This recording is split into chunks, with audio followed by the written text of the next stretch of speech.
દિલ્હી આતંકી હુમલામાં મોટો ખુલાસો થયો છે। વિસ્ફોટ માટે ટાઈમરનો પણ ઉપયોગ કરવામાં આવ્યો હતો। ફ્યુલ ઓઇલ સાથે ડેટોનેટર અને ટાઈમરનો ઉપયોગ કરાયો હતો। ફોરેન્સિક ટીમને ઘટના સ્થળેથી પાતળા તાર મળી આવ્યા છે। બેટરી સાથે ટાઈમિંગ ડિવાઇસ લગાવીને તૈયાર કરાયો હતો આ બોમ્બ બનાવવામાં એક્સપર્ટ હતો આતંકી ડોક્ટર ઉમર। ફોરેન્સિક ટીમને અત્યાર સુધીમાં મળેલા 48 સેમ્પલથી ચોંકાવનારા ખુલાસા સામે આવ્યા છે। સૂત્રો તરફથી મળતી માહિતી મુજબ આતંકી ઉમરે એમોનિયમ નાઇટ્રેટમાં ફ્યુલ ઓઇલ અને ટ્રાન્સફોર્મર ઓઇલ મેળવીને વિસ્ફોટક તૈયાર કર્યું હતું, જેને ખૂબ જ પાતળા તાર સાથે 3 mm અથવા તો 9 mmની બેટરી સાથે ટાઈમિંગ ડિવાઇસ લગાવીને તૈયાર કરાયું હોઈ શકે છે। બોમ્બ વિસ્ફોટ માટે એક સર્કિટ અને સ્વિચ પણ તૈયાર કરાઈ હોઈ શકે છે, જેના ઉપયોગથી ઉમરે વિસ્ફોટને અંજામ આપ્યો હશે।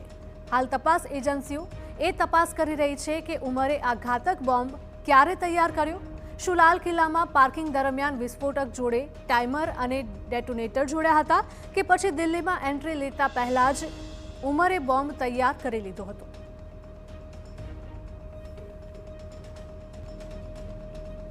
વિસ્ફોટવાળી કારને લઈને પણ નવા ખુલાસા સામે આવ્યા છે। ફરીદાબાદના કાર ડીલર પાસેથી ખરીદાઈ હતી કાર। 2 લાખ રૂપિયામાં ખરીદવામાં આવી હતી i20 કાર। જમ્મુ કાશ્મીરનું ડ્રાઇવિંગ લાયસન્સ દસ્તાવેજ તરીકે અપાયું હતું। નાણાંની ચૂકવણી રોકડમાં કરવામાં આવી હતી।